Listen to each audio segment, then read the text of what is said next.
If I were to get money every time someone said to me, your makeup looks so flawless in person, I would be a millionaire by now. Lately, I've been skipping primers. I go straight into SPF, after which I'm contouring using this Rare Beauty contour. Contouring is when you create shadows and definition on your face. The 3-step rule is start at your forehead, into your hairline, slowly move into your cheekbones, and then your jawline. And along the sides of your nose. 1 to 2 shades deeper than your complexion is actually fine, but I don't mind going even deeper because we're going to be underpainting. Underpainting is when you put all your products underneath your foundation to kind of create a natural base and also like a sculpted look. I layered the Charlotte Tilbury blush and the House Labs blush because remember, we're going to put foundation over this, and with concealers I like to layer my concealers as well. One for color correcting, one for brightening, and one for concealing. The Fenty Wear Even Hydrating Concealer for color correcting anywhere I have hyperpigmentation. A mix of the Hourglass and the NARS concealer, and I use both for highlighting, which is basically adding light to the center of your face or any part of your face where you want to stand out. These Dinesamarik brushes are my 2 favorite blending brushes for base, the bigger one for my foundation and then the smaller one for my concealers. You want to blend your concealer in the right order, starting with the concealer that matches your skin tone first before going into the brighter shade.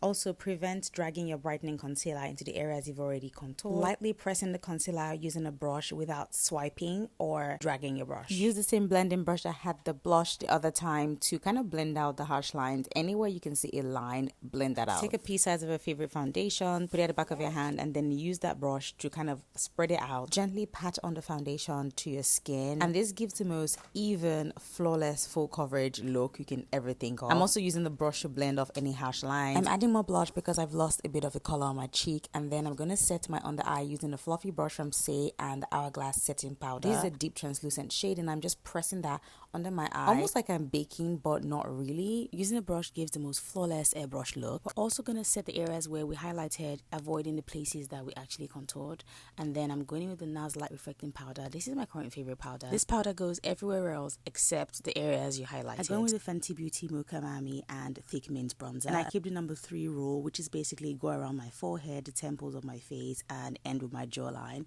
Bronzers basically give your face that warmth and a sun-kissed look. I also keep this along the sides of my nose, and I use this as my eyeshadow base as well. These 3 blushes have been my go-to all summer. Starting with Patrick Ta's Wanted, and then I go with House Labs Dragon Fruit. I probably have blush blindness, but I'm compensating for the years where I never wore blush. I set my makeup using Charlotte Tilbury Airbrush Spray, and I use Patrick Ta's Wanted blush on my eyelid as my eyeshadow look, and this has been eating down. I also go with the Adele Cluster Lashes. It gives the most natural, beautiful look ever. Bronzer on my waterline, going with Kosas Mascara, and my favorite lip combo of the season, which is a classic nude. One size Till Dawn spray to keep my makeup locked in when I tell my makeup does not move the whole day. And there you have it, my Softglam makeup routine. This look eats down so bad.